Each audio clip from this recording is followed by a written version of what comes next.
সামনে থেকে গুলি করেন, এই যে দাঁড়া আছে পেছন থেকে মারেন কেন? প্রতিটা গেটে এমন ভাবে পুলিশ দাঁড়িয়ে আছে যেন 1952 সালের 144 ধারা ভঙ্গ করে আমি ভেতরে আসছি। গুলি কিভাবে করে, কোন সাহসে? তাও ক্যাম্পাসের ভিতরে গ্রেনেড ছুটছে, এটা সাহস তারা পায় কোথায়? শুধু ঢাকা বিশ্ববিদ্যালয়ে না, এটা হচ্ছে পুরো দেশের আন্দোলন, পুরো দেশের সব ইনস্টিটিউশনের সব শিক্ষার্থীর আন্দোলন।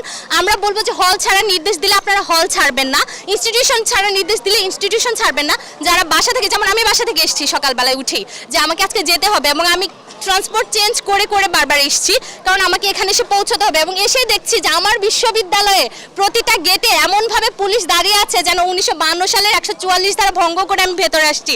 এবং তাদের যে চাহনি, সেই চাহনি ছিল যে কে যাচ্ছে, এবং আমিও তাদের দিকে উল্টো চাহনি দিয়েছি যে ভাই এটা আমার ক্যাম্পাস এবং তুমি এসে দাঁড়িয়েছো আমার ক্যাম্পাসে, আমি আমার ক্যাম্পাসে ঢুকতে পারি।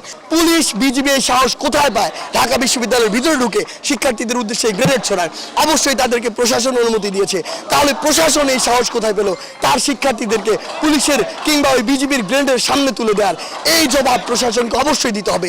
আমরা তো কোনো অযৌক্তিক দাবি নিয়ে লড়ছি না, পুরো বাংলাদেশের 1% মানুষও বলতে পারবে এটি অযৌক্তিক দাবি। আমাদের কথা হচ্ছে ছাত্ররা পুরো বাংলাদেশের রাস্তায় নেমেছে, গতকালকে 7 জন ভাই আমার খুন হয়েছে। আপনারা এটার বিচার করবেন এবং আপনারা আমাদের যৌক্তিক দাবিটি মেনে নিন। যেদিন আপনি মেনে নেবেন সেদিন আমরা রাস্তা ছেড়ে দিব।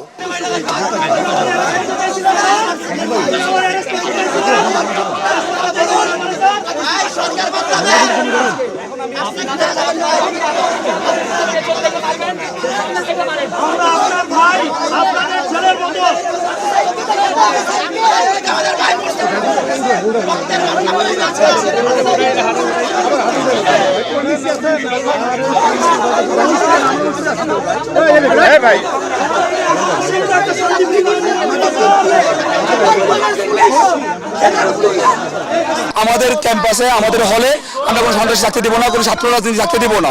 এবং আমরা মোটামুটি সবাই ডিফারেন্ট মাইন্ড হয়েছি। সেন্ট্রালের সিদ্ধান্ত যাই হোক, ক্যাম্পাসের সিদ্ধান্ত যাই হোক, আমরা কেউ হল ছাড়বো না। তারা কি সিদ্ধান্ত নেবে জানি না, কিন্তু আমার ভাই আজকে কবরে আছে, আমার বোনেরা আহত হয়ে ক্যাম্পাসে হাসপাতালে পড়ে আছে। এই মুহূর্তে প্রশাসন কি ডিসিশন দেয় তা আমাদের কিচ্ছু যায় আসে না। আমরা হল ছাড়বো না, আমরা আমাদের দাবি আদায় হওয়ার আগ পর্যন্ত আমরা মাঠে আছি।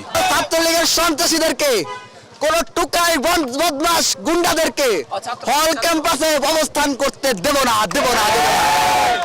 যতই চেষ্টা করুক না কেন, হল ক্যাম্পাস শিক্ষার্থীরা কোনোভাবেই ছাড়বে না, কোনোভাবেই হল ক্যাম্পাস কোনোভাবে সন্ত্রাসীদের হাতে ছেড়ে দিবে না। চাইলে জীবন চলে যাবে, তবু আমরা হলকে সন্ত্রাস মুক্ত, অছত্র মুক্ত করেই ছাড়বো।